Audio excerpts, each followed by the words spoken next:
மக்கள் அனைவருக்கும் வணக்கம். செய்திகளை பார்ப்பதற்கு முன்பாக நீங்க இன்னும் நம்முடைய சேனலை சப்ஸ்கிரைப் பண்ணாம இருந்தா மறக்காம சப்ஸ்கிரைப் பண்ணிக்கங்க. வாங்க இப்ப நம்ம செய்திகளை பார்க்க ஆரம்பிப்போம். முதல் செய்தி, இன்னைக்கு நம்ம ரொம்ப முக்கியமான அதே சமயத்துல கொஞ்சம் சுவாரஸ்யமான விஷயத்தை பத்தி பேச போறோம். நம்ம இந்தியாவுக்கு ரெண்டு பெரிய நண்பர்கள் இருக்காங்க. ஒருத்தர் அமெரிக்கா, இன்னொருத்தர் ரஷ்யா. இவங்க ரெண்டு பேருக்கும் இடையில இப்போ ஒரு சின்ன ஊடல், அதாவது லேசா மனஸ்தாபம் வந்த மாதிரி இருக்கு. ஆனா இது நம்ம இந்தியாவை எப்படி பாதிக்கும், யார் நமக்கு உண்மையிலேயே அதிக பலன் கொடுப்பாங்கன்னு கொஞ்சம் டீப்பா பாத்திரலாம் வாங்க. சமீபத்துல என்ன நடந்துச்சு தெரியுமா?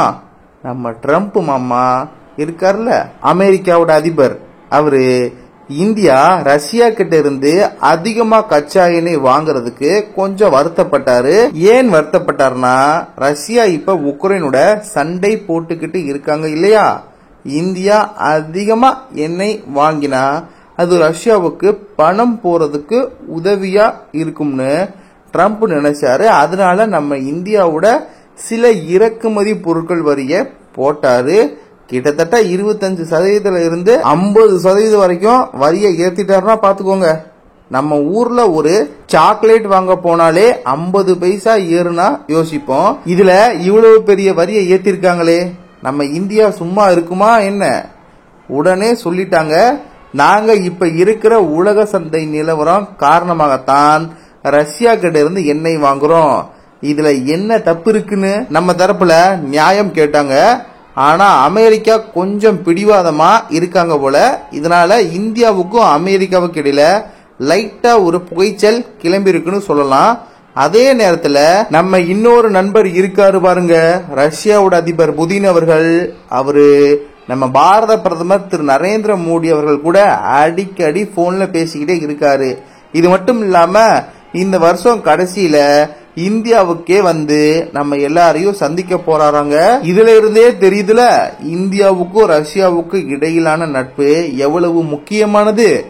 பாதுகாப்பு, எரிசக்தி, வியாபாரம்னு நிறைய விஷயங்கள்ல ரெண்டு பேரும் ரொம்ப க்ளோஸா இருக்காங்க. குறிப்பா அந்த உக்ரைன் போர் வந்ததுல இருந்து நம்ம ரஷ்யா கிட்ட இருந்து வாங்குற எண்ணெயோட அளவு கொஞ்சம் அதிகமாகிருச்சு. ஏன்னா அங்க கொஞ்சம் விலை குறைவா கிடைக்குதுல, நம்மளுக்கும் பார்த்து பார்த்து சிக்கனமா இருக்க வேண்டி இருக்குல்ல. சோ அதுதான் இப்ப முக்கியமான விஷயம். என்னன்னா, இந்தியா எப்பவுமே ஒரு தனித்துவமான வெளியுறவு கொள்கையை வச்சிருக்காங்க. அதாவது நாங்க யாரோடவும் ஒட்டவும் மாட்டோம், யாரையும் ஒதுக்கவும் மாட்டோம். எங்க நாட்டுக்கு எது நல்லதோ அதைத்தான் செய்வோம் அப்படின்னு ரொம்ப தெளிவா இருக்காங்க. அதனாலதான் ரஷ்யா கூட நல்ல நட்பு வச்சிருந்தாலும் அமெரிக்கா கூட வியாபாரம், டெக்னாலஜி, ராணுவம்னு எல்லாத்துலயும் கூட்டு சேர்ந்து வேலை செய்யறோம். ஆனா அந்த அமெரிக்கா திடீர்னு வரிய போட்டது கொஞ்சம் இடியாப்ப சிக்கலா தான் இருக்கு நண்பர்களே. என்ன பண்றதுன்னு தெரியாமலேன்னு நம்ம அரசாங்கம் யோசிச்சுக்கிட்டே இருக்காங்க போல. இந்த வரி விதிப்பால நம்ம ஊர்ல இருந்து அமெரிக்காவுக்கு ஏற்றுமதி ஆகிற துணிமணி, தோல் பொருட்கள், கெமிக்கல்ஸ் இதுக்கெல்லாம் கொஞ்சம் அடி விழும்னு சொல்றாங்க. ஏன்னா அங்க நம்மளோட பொருட்கள் விலை அதிகமாயிடுச்சுன்னா அப்புறம் அவங்க ஏன் நம்மதை வாங்குவாங்க? வேற யாராவது குறைவான விலையில கொடுத்தா அவங்க அங்க போயிடுவாங்கல்ல. போட்டி போடுறது கொஞ்சம் கஷ்டமாயிடும். சோ சுருக்கமா சொல்லணும்னா, உக்ரைன் போர் வந்ததுல இருந்து இந்தியாவுக்கு ரஷ்யாவுக்கு இடையிலான உறவு இன்னும் கொஞ்சம் நெருக்கமாகிருக்கு. அதனால அமெரிக்கா கொஞ்சம் டென்ஷன் ஆகி நம்ம மேல வரி விதிச்சிருக்காங்க. இதனால இந்தியாவுக்கும் அமெரிக்காவுக்கும் இடையில ஒரு சின்ன உரசல் ஏற்பட்டு இருக்கு. ஆனா நம்ம இந்தியா ரொம்ப புத்திசாலித்தனமா ரெண்டு பக்கமும் பேலன்ஸ் பண்ணி போக பாக்குறாங்க. ஏன்னா ரெண்டு பேருமே நமக்கு முக்கியமானவங்க தான். ஒருத்தர் பழைய நண்பர் மாதிரி எல்லா கஷ்டத்திலையும் கூட இருந்திருக்காரு. இன்னொருத்தர் புதுசா வந்த நல்ல நண்பர், நிறைய டெக்னாலஜி, வியாபாரம்னு உதவிக்கிட்டு இருக்காரு.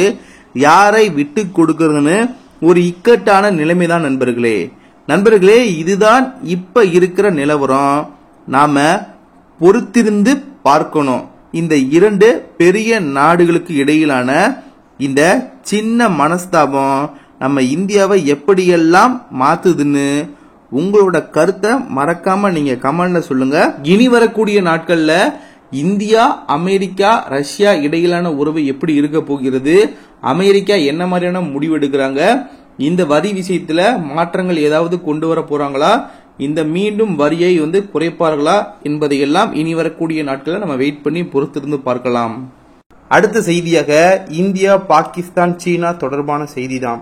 அதாவது இந்தியா, பாகிஸ்தான், சீனா இதை பார்க்கும்போதே நமக்கு ஒரு கிரிக்கெட் மேட்ச் ஞாபகம் தான் வரணும். அப்படி பார்த்தோம்னா இந்தியா ஒரு பக்கம், பாகிஸ்தான் இன்னொரு பக்கம், நடுவுல சீனா நடுவர் மாதிரி இருக்கு. ஆனா இந்த நடுவர் பாகிஸ்தானுக்கு கொஞ்சம் சப்போர்ட் பண்ணுவார்னு நினைக்கிறாங்க. பாகிஸ்தான் ராணுவம் சீனா கிட்ட இருந்து Z-10MEங்கிற ஒரு புதிய ஹெலிகாப்டரை வாங்கி இருக்குங்க. இந்த ஹெலிகாப்டரை அவங்க இந்தியாவோட அப்பாச்சி ஹெலிகாப்டருக்கு சவால்னு பெருமையா பேசுறாங்க. நம்ம இந்தியா கிட்ட இருக்கிற அப்பாச்சி ஹெலிகாப்டர்கள் அமெரிக்காட்ட இருந்து வாங்கினது. இது உலகத்திலேயே ரொம்ப சக்தி வாய்ந்த ஹெலிகாப்டர்ல ஒண்ணு. நைட்ல கூட கரெக்டா குறிபார்த்து அடிக்கிற கேப்பபிலிட்டி இதுக்கு உண்டு. பாகிஸ்தான் வாங்கின அந்த Z-10ME ஹெலிகாப்டர்களும் நல்ல சக்தி வாய்ந்ததுதான். ஆனா இது நம்ம அப்பாச்சியோட போட்டி போடுமான்னு கேட்டா பாதுகாப்பு வல்லுநர்களுக்குள்ளேயே ஒரு கருத்து வேறுபாடு இருக்கு. பெரும்பாலான வல்லுநர்கள் அப்பாச்சி ஹெலிகாப்டர்கள் தான் இன்னும் அதிக சக்தி வாய்ந்ததுன்னு சொல்றாங்க. சீனா பாகிஸ்தானுக்கு சப்போர்ட் பண்ணாலும் டெக்னாலஜில அவங்க இன்னும் அமெரிக்கா அளவுக்கு வரலன்னு சொல்றாங்க. இருந்தாலும் பாகிஸ்தானோட ராணுவ திறமை இதனால கொஞ்சம் கூடுன்னு நம்புறாங்க. சுருக்கமா சொல்லணும்னா உலக அரசியல் மேடையில இந்தியா ரொம்ப புத்திசாலித்தனமா பேலன்ஸ் பண்ணி நடக்குதுங்க. யாரையும் பகைச்சுக்காம எல்லார்கிட்டையும் நட்பு வச்சு நம்ம நாட்டு நலனை மட்டும் மனசுல வச்சு செயல்படுறாங்க. அதே சமயம் நம்ம நாட்டு பாதுகாப்பு விஷயத்திலையும் ரொம்ப ஜாக்கிரதையாக இருக்கு. பாகிஸ்தான் என்ன புதுசா ஆயுதங்களை வாங்கினாலும் நம்ம இந்திய ராணுவம் அதுக்கு தயாராகவே இருக்கு நண்பர்களே. எந்த அளவுல நாங்க பெரிய அளவிற்கு சக்தி வாய்ந்த நாடு அப்படின்ற மாதிரி பாகிஸ்தான் பெரிய அளவிற்கு தம்பட்டம் போட்டாலும் நம்ம பாகிஸ்தானுக்கு பதிலடியா ஆபரேஷன் சிந்தூர்ல கொடுத்த பதிலடிக்கு நின்னு பதில் சொல்ல முடியல பாகிஸ்தானால. நம்மளே தெளிவா பார்த்திருப்போம். சோ அப்படி இருக்கக்கூடிய சூழல்ல பெரிய அளவிற்கு சீனாவுடைய தளவாடங்களை வச்சுதான் நம்ம இந்த ஆபரேஷன் சிந்தூர்ல கொடுத்த பதிலடியை சமாளிப்பதற்கு பாகிஸ்தான் பெரிய அளவிற்கு களம் இறங்குச்சு. ஆனா அந்த களம் இறங்கல் அப்படின்றது பெரிய அளவிற்கு தாக்கு பிடிக்க முடியல அப்படின்றதையும் நம்ம பார்த்திருப்போம். அதற்கப்புறமா போதும்பா பிரச்சனையை முடிச்சுக்கலாம் அப்படின்ற மாதிரி பாகிஸ்தான் சொன்னதை பார்த்திருப்போம். பட் இதையும் தாண்டி தாண்டி தாண்டி சீனாவை நம்பிய பாகிஸ்தான் மீண்டும் மீண்டும் சீனாவின் வலையில விழுந்துகிட்டு இருக்குதான் ஒரு நிதர்சனமான உண்மையாகவும் தொடர்கதையாகவும் நீடிச்சுக்கிட்டு இருக்கு. அவற்றில் ஒன்றாகத்தான் இவையும் நம்ம எடுத்துக்கொள்ளலாம். பார்ப்போம் எந்த அளவிற்கு சக்தி வாய்ந்தது அப்படின்ற மாதிரி சொன்னாலும் செயல்பாட்டில் அவர்கள் எந்த அளவிற்கு சக்தி வாய்ந்ததாக இதை பயன்படுத்தி காட்டுறாங்க அப்படின்றத நம்ம பார்த்தரலாம். சரி, அவ்வளவுதான் நண்பர்களே. செய்திகள் நிறைவடைந்தன. இந்த செய்திகளை பற்றிய உங்களுடைய கருத்து வரவேற்கப்படுகின்றது. இது போன்ற செய்திகளை நீங்கள் தொடர்ந்து தெரிந்து கொள்ள வேண்டும் என்று நினைத்தால் மறக்காம நம்முடைய சேனலை சப்ஸ்கிரைப் பண்ணி வச்சுக்கோங்க. அடுத்த இன்னொரு வீடியோல நான் உங்ககிட்ட பேசுறேன்.